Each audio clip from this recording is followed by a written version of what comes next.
Hi Martin, thank you very much for coming to the Public Sector Performance Roundtable.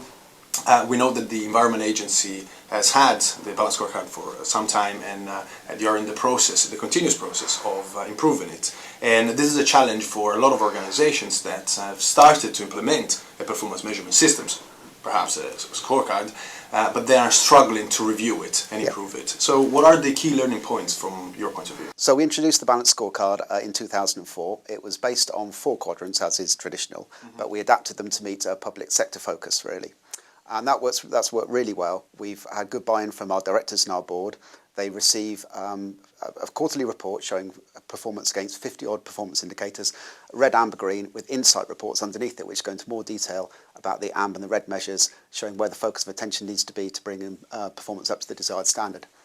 What we decided to do last year is to take the opportunity of refreshing our corporate strategy to also take another look at the scorecard. So we've changed it now so that it aligns directly to the themes in our strategy. There are 5 themes, so we've got 5 quadrants. We've got 5 elements on the scorecard which respond directly to the theme, so you can see all the way through. There's a line of sight between the strategy, the success measures we've got, the key performance indicators we use, going back down into people's individual objectives in the organisation, so they can be clear how what they're doing contributes to the work of the Environment Agency as a whole. So it's about the strategy of the organisation, but then linking the individual and the team contributions to the achievement of those objectives? That's right, yes. But we've also got a thematic view as well. So we don't use these sort of organisational silo to manage how we're achieving our outcomes. That actually flows through into the theme, so people can see how they're delivering a particular outcome which is linked to a theme in the strategy, rather than just being part of a sort of a managerial way of looking at things. So at the beginning, as you say, you started with almost the standard version of the scorecard. Yes. But then as you've improved your understanding of it and then also started to use it more, then you decided that you wanted to develop your own. Is that the way it worked? Yeah, that's right. I think people sometimes struggle to understand the quadrants and the kind of the management theory behind the Balanced Scorecard.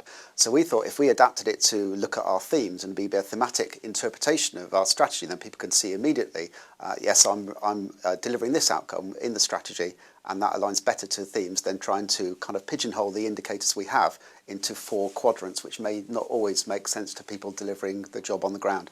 And how have you involved people during this process? At what level, in which ways? From the top down, really, in terms of changing the way the scorecard looked. We got our chief execs and directors approved, which you have to do, of course.